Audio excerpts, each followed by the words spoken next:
Miguel, hermana Virginia y yo. Así que vamos a empezar, vamos a aprovechar el tiempo también. Esta mañana tenemos,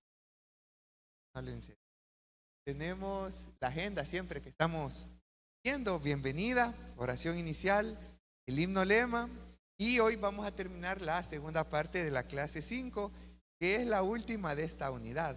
Así que ya se fue prácticamente un buen tiempo, desde el 18 de enero hasta hoy lunes, hasta hoy 1 de marzo. Así que vamos a entonar el himno 418. Y así como estamos sentados quizás, vamos a entonarlo de esa manera. Himno 418.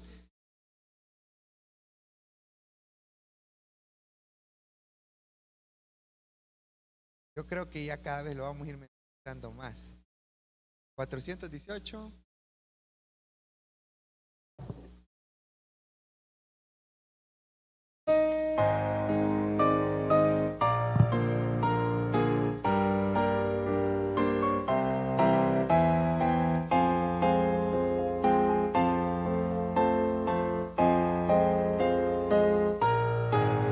Señor, tú me llamas por mi nombre, desde lejos por mi nombre, cada día tú me llamas. Señor, tú me ofreces una vida santa y limpia, una vida sin pecado y sin maldad. Señor, nada tengo para darte, solamente te ofrezco mi vida para que la uses tú. Señor, hazme hoy un siervo útil que anuncie el mensaje de la cruz. Señor, tú me llamas por mi nombre, desde lejos por mi nombre, cada día tú me llamas. Señor, yo acudo a tu llamado a cada instante, pues mi gozo es servirte más y más. Señor, nada tengo para darte, solamente te ofrezco mi vida para que la uses tú. Señor, hazme hoy un siervo útil que anuncie el mensaje de la cruz. Señor, tú me llamas por mi nombre, desde lejos por mi nombre, cada día tú me llamas.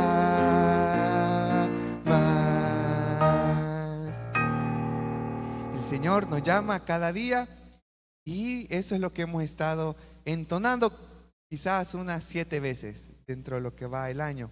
Vamos entonces a continuar y vamos a hacer un repaso de lo que vimos en la clase anterior. Yo le invito a que pueda, tal vez, esto es el repaso de lo que vimos para que lo tengamos un poco fresco. Vamos a ver si por ahí nos pasa. Planteamos un propósito en la clase anterior que tenía que ver con comprender el privilegio histórico y espiritual que tenemos al vivir en el Evangelio. Y estamos leyendo los 3 versículos de Primera de Pedro 1, del 10 al 12. La semana pasada solamente hablamos del versículo 10. Ahora, también vimos dentro de esta división, yo le voy a invitar que podamos ir a Primera de Pedro, capítulo 1, versículo 10. Dentro de esta división, la palabra expresa de la siguiente manera. Dice, los profetas, versículo 10, que profetizaron de la gracia destinada a vosotros, inquirieron y diligentemente indagaron acerca de esta salvación. La semana pasada hablamos por lo menos de algunas definiciones del trabajo del profeta. En primer lugar, ¿quién es un profeta en el Antiguo Testamento? La Biblia indica que es aquella persona que habla la verdad de Dios a otros. Sin embargo, la palabra permite ampliar un poco la explicación a traducirse de uno que habla o uno que defiende. ¿El qué? La verdad de Dios a otras.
En Lucas 24, yo se lo leo porque por acá lo tengo ya se dividido. Dice el versículo 40.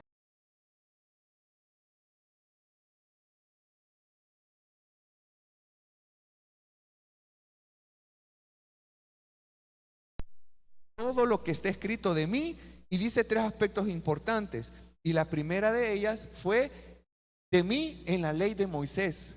Lo que está escrito de mí en la ley de Moisés. Moisés habló de un profeta que sería levantado. Pero también Jesús dice, de mí en la ley de Moisés, en los profetas, dice también. Lo que Pedro está recordando en el versículo 10. Y en los profetas, nosotros solamente mencionamos a uno. Todos hablan de Cristo realmente, apuntan a un redentor. Pero quien es bien explícito en muchas cosas es Isaías. Y por lo menos hablamos de dos ejemplos. Que Isaías profetizó de Cristo en Isaías 9:6 como Cordero, bueno, como el Dios, Padre, Padre eterno, Príncipe de paz, y da unas características de Cristo. Pero en el versículo 53 habla de quien quitaría el pecado también del mundo. Así que estamos viendo que Pedro recuerda esto a los hermanos de las provincias de Capadocia, de Ponto, Galicia, Asia, Bitinia. Y él les dice, recuerden a los profetas que profetizaron de la gracia destinada a ustedes, de la gracia destinada a vosotros. Y Jesús termina hablando acerca también en los salmos. Y para eso citamos Salmo 101, donde habla David de un aspecto futuro de Jesucristo, que está sentado a la diestra de Dios, y menciona algo importante, que es sacerdote según el orden de Melquisedec. No entramos a detalles de eso porque entiendo yo, no tengo toda la información ahorita, pero entiendo que es un tema bien amplio. Sin embargo, Hebreos capítulo 7, versículo 22, da unas luces, digámoslo así, del sacerdocio de Cristo, que era un sacerdocio eterno y que quitaba el pecado de todo el mundo. Los sacerdotes anteriores ofrecían sacrificios por ellos, porque no eran perfectos como Cristo. Cristo sí es perfecto. Y también habla la palabra que el sacerdocio tenía un tiempo de vigencia. Moría el sacerdote, se levantaba otro. Moría el sacerdote, se levantaba otro. Y Cristo es eterno. Entonces hay unas comparaciones muy interesantes sobre lo que Jesucristo es y representa. Entonces, hacíamos una pregunta: ¿qué significado tiene la salvación para su vida? ¿Qué significado tiene la vida eterna para la vida de cada uno de nosotros? ¿Qué significa? ¿Qué significado tiene?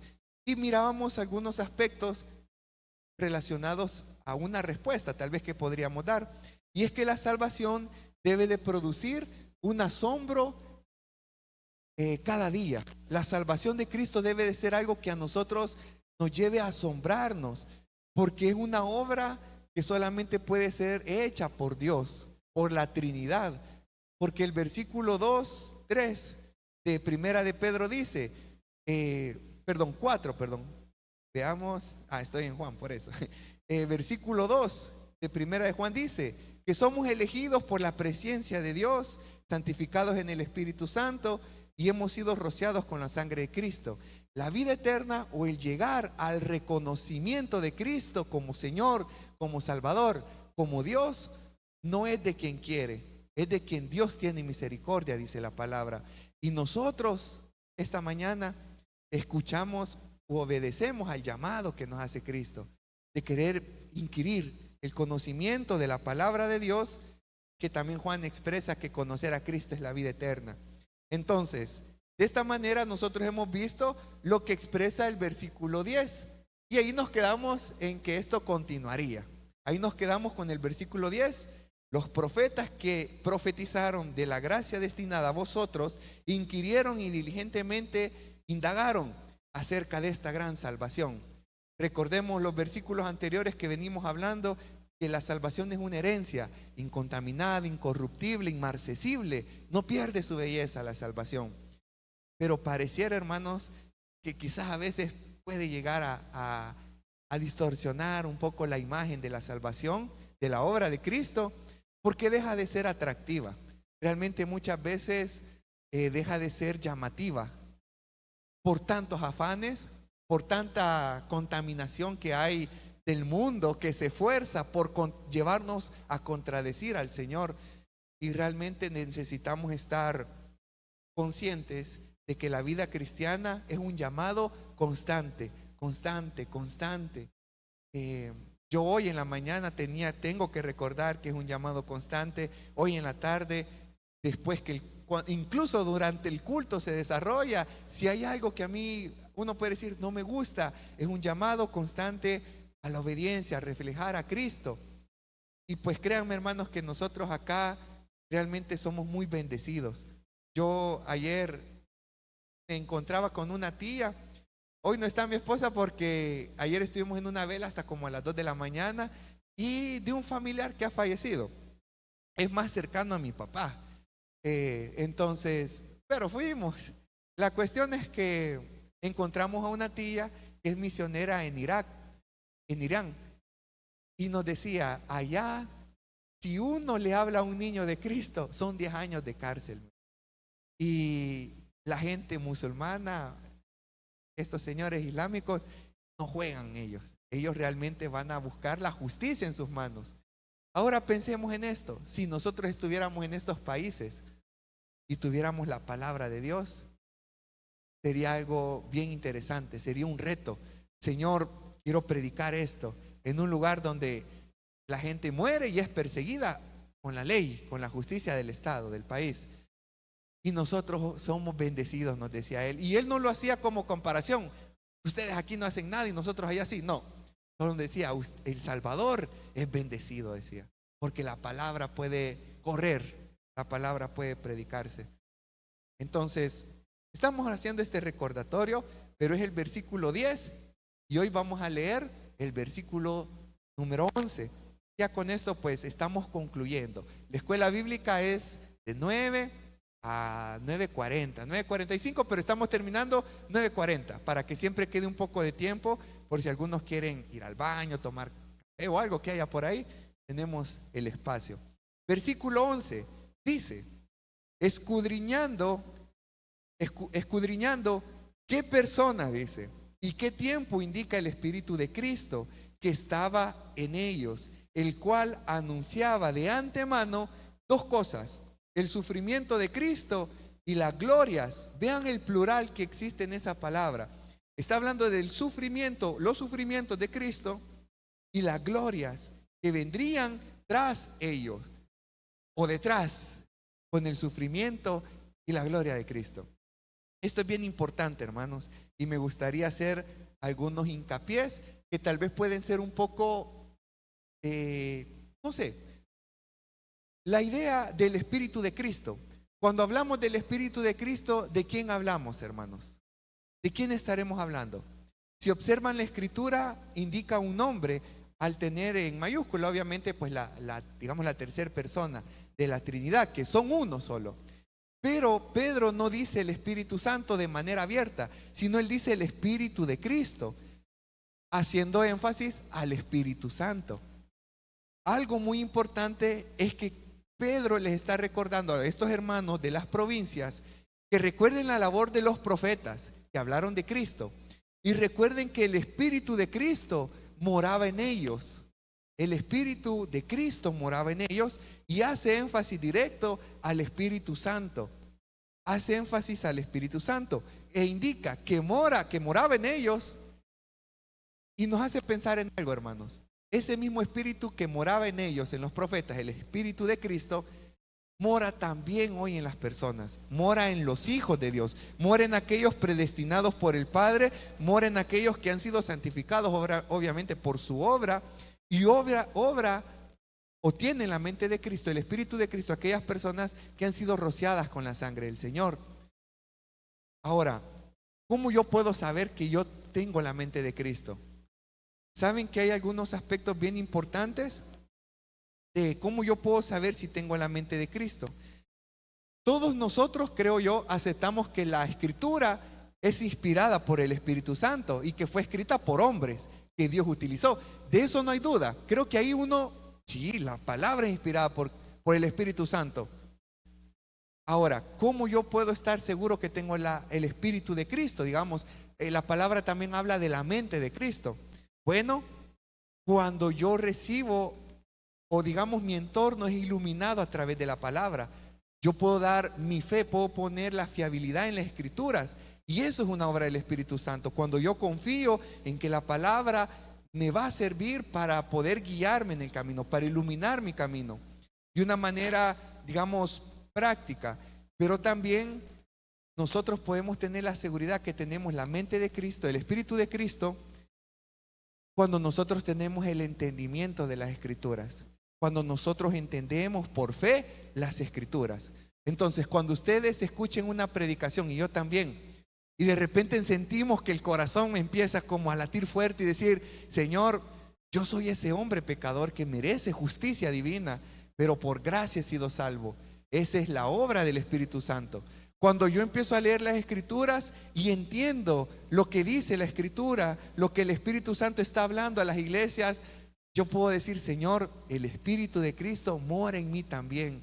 Cuando empiezo a entender. Y saben que eso lo encontraba en el estudio de un libro y hace un énfasis bien interesante. Y yo lo he escuchado muchas veces y creo que yo lo he dicho también. Y es esta frase: yo oré y sentí que Dios puso paz en mi corazón y por eso tomé tal o X decisión. Pero muchas veces esa decisión puede llegar a faltar un mandamiento, esa decisión, que sea justa. Por ejemplo, mi papá tuvo un problema grande de de tomar, mucho, por años, por años. Y mucha gente me decía, no le abran la puerta, no le abran la puerta. Es una persona que está quiere morir ahogado por el vicio, ahogado con guaro. No le abran la puerta en la pandemia, escuché mucho eso. Ahí déjenlo que se muere, eso quiere.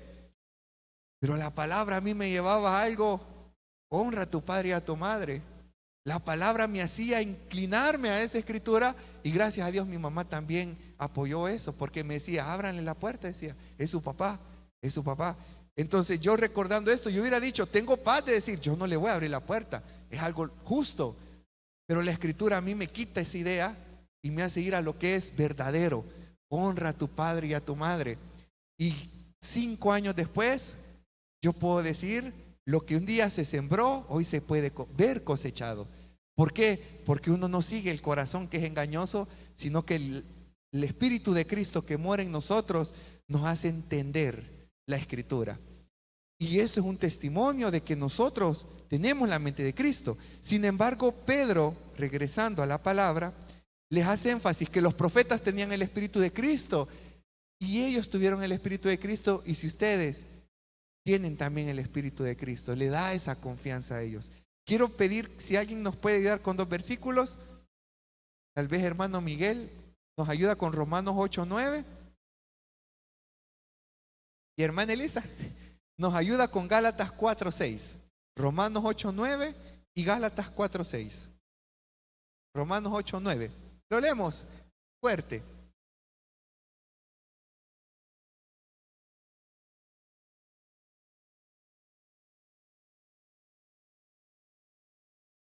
Mas vosotros no vivís según la carne, sino según el Espíritu. Si es que el Espíritu de Dios mora en vosotros. Y si alguno no tiene el Espíritu de Cristo, no es de él. Comentario, solo leemos el último versículo de Gálatas 4:6. Está bien, está bien.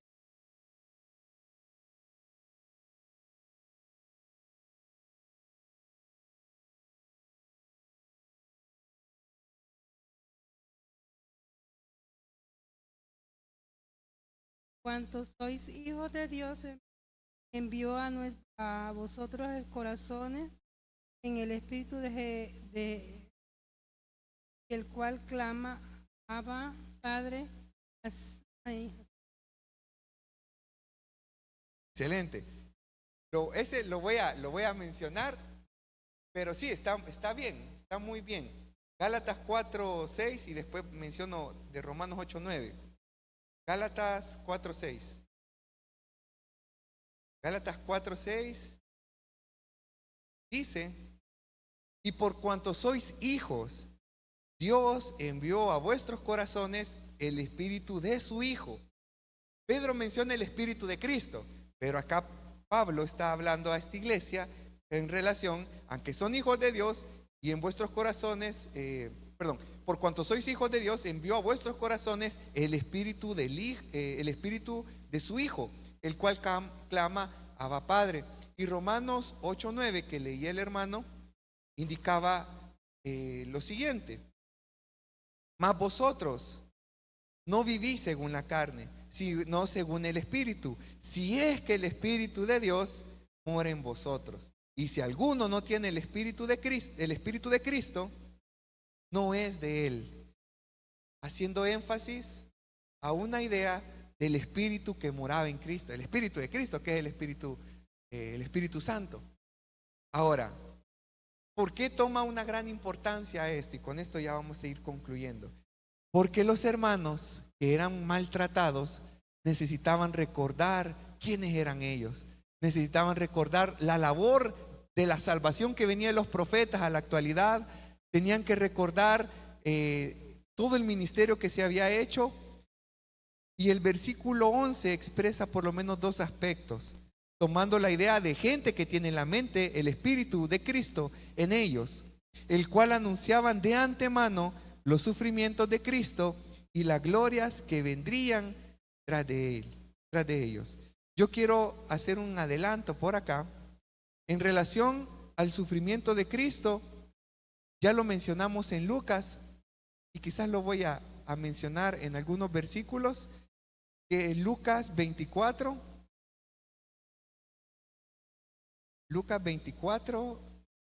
capítulo 45 al 46. Los profetas hablaron teniendo el Espíritu de Cristo, pero también menciona la idea de los padecimientos, el sufrimiento y las glorias que vendrían tras de ello. Y dice el versículo 45, entonces les abrió el entendimiento para que comprendiesen las Escrituras. Y les dijo, así está escrito y así fue necesario que el Cristo padeciese y resucitase de los muertos al tercer día. Era necesario todo esto. Ahora, quiero mencionar lo siguiente, que expresa el versículo 11, el cual anunciaba de antemano los sufrimientos de Cristo. Jesucristo lo vuelve a mencionar en Lucas, y las glorias que vendrían tras de ellos. Las glorias, las bendiciones que hoy la iglesia recibe, las bendiciones que hoy la iglesia goza, que los hermanos perseguidos gozaban también. Y estas glorias tienen que ver mucho con la obra redentora, tiene que ver con su ascensión a los cielos, su exaltación en los cielos, su exaltación incluso acá en la tierra, que se hace dentro de las congregaciones. Pero puntualmente me gustaría hacer énfasis en lo que menciona un listado de estas glorias. La primera la encontramos en Efesios 2:1. ¿Cuáles son las glorias que tenemos del sufrimiento de Cristo? En primer lugar, es que Él nos ha dado vida eterna a nosotros. Él nos da vida a nosotros. Esas son las glorias que nosotros recibimos del sufrimiento de Cristo. Esas son las glorias que nosotros podemos recibir y que recibían. Y Pedro animaba a estos hermanos de estas provincias a que recordaran, a que supieran de las glorias que reciben a través del sacrificio de Cristo. Quiero mencionar también las que expresa Romanos, que realmente muy importante, muy interesante, lo que indica Romanos 8, del versículo 31 al 35. Y quiero leer para ustedes Romanos 8, 31 al 35. ¿Qué pues diremos a esto? Si Dios es por nosotros, ¿quién contra nosotros? El que no escatimó ni a su propio Hijo, sino que lo entregó por todos nosotros, ¿cómo no nos dará también con Él todas las cosas? ¿Quién acusará a los escogidos de Dios? ¿Quién es el que justifica? Dios, perdón, es el que justifica. ¿Quién es el que condenará? Cristo es el que murió, más aún el que también resucitó, el que además está a la diestra de Dios, el que también intercede por nosotros. ¿Quién nos separará del amor de Cristo? Tribulación. Imagínense los hermanos que estaban sufriendo. ¿Quién nos separará del amor de Cristo? Tribulación, angustia, persecución, hambre, desnudez o peligro o espada, o sea, muerte. ¿Quién nos separará del amor de Cristo? Y Pedro está haciendo mención de las glorias que reciben ellos por el sacrificio de Cristo. Y yo acá tengo este listado, retomando las enseñanzas de Pablo. Nos ha dado vida, nos ha hecho vencedores, nos ha justificado, no somos condenados al estar en Cristo. Él intercede por nosotros, versículo 34, y no hay nada que nos pueda separar del amor de Cristo. Esas son las bendiciones o las glorias que expresa Pedro a los hermanos que están siendo perseguidos. Y yo quiero ir terminando con lo que resta de estos versículos. 37. Antes, en todas estas cosas, dice Pablo, somos más que vencedores por medio de aquel que nos amó. Por lo cual estoy seguro que ni la muerte, ni la vida, ni ángeles, ni principados, ni potestades, ni lo presente, ni lo que va a venir, ni lo alto, ni lo profundo, ni ninguna otra cosa creada nos podrá separar del amor de Dios, que es en Cristo Jesús, Señor nuestro. Eso es lo que Pedro está retomando. Eso es lo que Pedro está recordando, el sufrimiento anticipado que hablaban los profetas de Cristo, que tenían el Espíritu de Cristo, y las glorias que posteriormente vendrían detrás de ello, que son todas estas bendiciones que estos hermanos habían aprendido. Hoy sí vamos a terminar a las 9:45, hermanos, porque es la última clase de esta unidad, y quiero que lean conmigo el versículo 12. Versículo 12 de Primera de Pedro, capítulo 1 dice: a esto se le reveló que no para sí mismo, a esto se le reveló que no para sí mismo, no para los profetas, sino para vosotros, dice, para nosotros, para los hermanos perseguidos, al ser una carta universal, para la iglesia. Esto ha sido revelado para ustedes, para mí. Ellos administraban las cosas que ahora son anunciadas por los que os han predicado el evangelio por el Espíritu Santo, enviado del cielo, cosas en las cuales ángeles anhelan mirar, por las cuales anhelan mirar los ángeles. Toda la obra redentora para la humanidad es algo asombroso, para la creación de Dios, para los ángeles. Es algo que ellos se asombran, desearan mirar el milagro de la salvación. Quiero terminar con lo siguiente, y es que el versículo dice: os predican administraban las cosas que ahora os son anunciadas por los que os han predicado el evangelio por el Espíritu Santo enviado del cielo. Y esto nos lleva a algo importante en el cual Pedro estuvo involucrado, y es en Hechos 2, y yo solamente quiero citarlo y hacer mención de algo. El evangelio que vino del cielo nos lleva a una relación, hermanos, con aquello que fue enviado del cielo, y fue el Espíritu Santo. Fue el Espíritu Santo que fue enviado. Yo solamente quiero hacer mención a lo siguiente, y está en Hechos 2, versículo del 1 al 2. Yo leo y termino con esto. Versículo 1, capítulo 2 de Hechos. Cuando llegó el día de Pentecostés, estaban todos juntos, y de repente vino ¿de dónde? Del cielo. Vino del cielo un estruendo como de un viento recio que soplaba, el cual llenó toda la casa donde estaban sentados. Y se les aparecieron lenguas repartidas como de fuego, asentándose sobre cada uno de ellos. Y quiero ser muy enfático, hermanos, con esta palabra de lenguas, que se puede prestar a mucha interpretación. Son idiomas. Y ya lo vamos a ver.